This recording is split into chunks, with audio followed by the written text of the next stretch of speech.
Юбилейлар дәвам итә. Быел Татарстан авыл хуҗалыгы һәм азык-төлек министрлыгы оешуга да 100 ел тулды. Шул уңайдан Татарстан радиосы министрлык тарихына, авыл хуҗалыгы һәм эшкәртү сәнәгать үсешенә зур өлеш керткән шәхесләргә, династияләргә багышлап тапшырулар циклын әзерли. Татарстан Дәүләт Советының экология, табигатьтән файдалану, агросәнәгать һәм азык-төлек сәясәте комитеты рәисе урынбасары, авыл хуҗалыгы фәннәре докторы Таһир Галимҗан улы Һадиев яңа көн иртәнге тур эфир программасында донлы тарих сәхифәләре, министрлыкка нигез салган донлыклы шәхесләр, рекордлы уңыш яулаган хезмәт батырлары турында сөйләде. Безнең сорауларга да җаваплар бирде. Хәерле иртә, Таһир Галимҗанович. Министрлыкның данлы тарихы ничек башланды? Исәмсез, хөрмәтле тамашачылар. Тарих өчен 100 еллык күп вакыт түгел инде, ара түгел. Ә инде менә барлап, шул елларга кире кайтсак, әлбәттә, безнең авыл җирлегендә яшәүчеләр ул елларда 90% авылда яшәгән. Бүгенге көндә 23%-тан аз гына артыграгы авыл җирлегендә яши. Ул еллардагы барган күренешләр бигрәк тә 1920 елда, 1921 елларда улар иң авыр еллардан берсе, ачлык еллары. Ул елларда менә яңгыр яумый, бигрәк тә 1921 елны барлыгы һәр гектардан 40 килограмм икмәк җыйып алалар. Нәрсә инде ул 40 килограмм икмәк? Һәм дөнья әкренләп алга бара. Ул елларда менә хәзер инде коллективлашу башлана, тракторлар кайта башлыйлар. Һәм инде 1934 елны Татарстан җирлегендә зур уңышлар алган өчен ССРның хөкүмәте Татарстан Республикасын Ленин ордены белән бүләкли.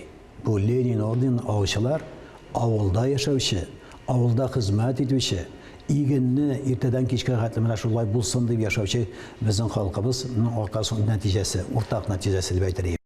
Иң зур уңышлардан берсе 1937 елны алына, ул елны 14 центнерга якын икмәк була. Һәм инде 1941 елны Бөек Ватан сугышы башлангач, авылдагы 90% трактор, атлар, машиналар, алар инде бөтенесе фронтка китәләр, илебезне сакларга.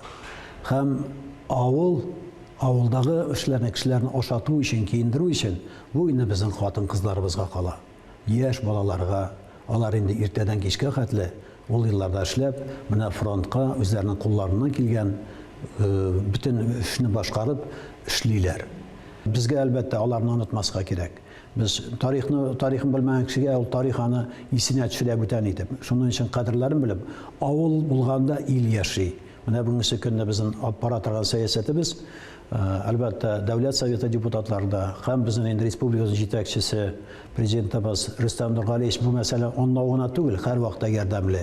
Һәр вакытта ярдәмле. Бүгенге көндә министрлыкны җитәкли торган безнең яшь җитәкчебез Марат Азатович Заббаров, ул менә инде 1 елдан артык эшли, нәтиҗәле җиңел кулы белән килде. Киләсе елларыбызда шулай булсын, яңгырлар яуып, иген булсын.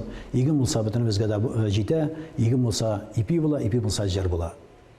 Авыл хуҗалыгын үстерүгә аеруча зур өлеш керткән шәхесләргә тукталсагыз иде. Социалистик хезмәт герое Калимуллин Рифкат Калимуллович. Ул 1942 елны Борындык җирлегендә хәзер комбайнчы ярдәмчесе була. Һәм план нигезендә аннан соң инде комбайн 2 елдан соң комбайнда эшли башлый. 180 гектар була план, уланы 360-ка үти.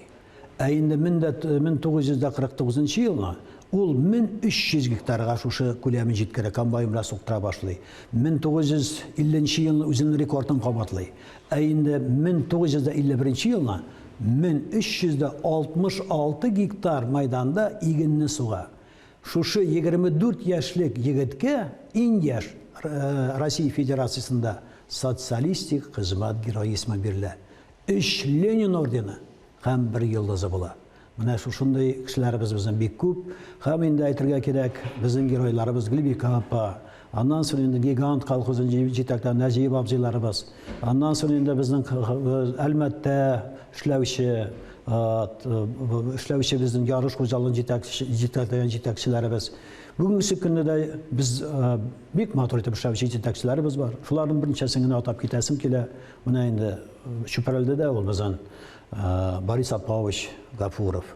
30 елга якын хезмәт күрә. Балтач җирлегендә эшләүче җитәкчеләребез бик матур итеп эшләр. Әтнә, Кукмара, Азнакай, Һәм күп районнарда алар бүгенге көнне үзебезнең илебезне тулысынча безнең менә җиребездә булган иген белә терлекчелек продукцияларын тәэмин итәләр. Аларга ихлас күңелдән бик зур рәхмәт. Һәм бигрәк тә мин үземнең рәхмәтемне сугыш елларында эшләгән безнең ветераннарыбызга, ул елларда үскән менә аларның балачаклыгы булмый. Алар бөтенесен кырда уздыралар, эшлиләр. Менә шуның өчен илебезне саклап калалар. Аларның һәрберсенә ихлас күңелемнән рәхмәт әйтәсем килә.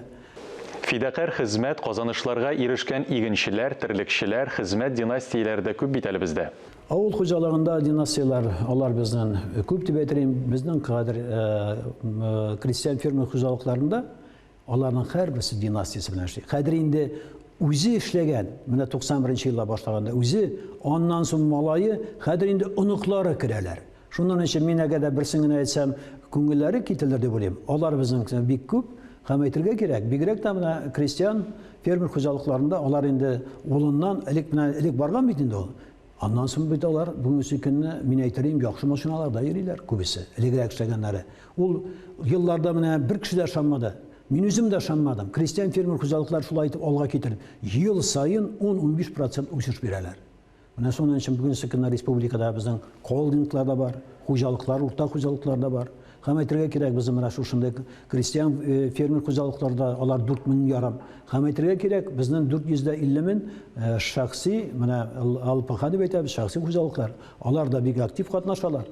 Һәм без алардан җыеп алган сөтне 700 тонна, 700 мең литр сөтне көн сайын сатулыкка чыгарабыз.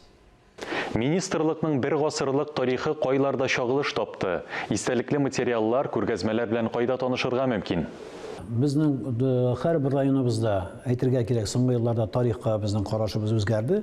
Без узгадыбызны барлыйбыз. Һәрбер районда әйтергә кирәк, мәктәпләрдә дә менә ничектер кешедә ихтыяҗ бар. Бу мәсьәләгә киләләр. Менә Мишепия авылын әйтергә, минем туган авылым. Монда инде Гарипҗан Галиевич, безнең эшлек Галиев, 25 меңнән артык экспонат бар. Рәхәтләнеп кирип кара. Аннан соң әйтергә кирәк, Болгар җирлегендә икмәк музее бар. Болгар җирлегендә булса, аны барып карый аласың. Аннан соң авыл хуҗалыгы министрлыгында үзендә музей бар. Шуның өчен музейларыбыз бар.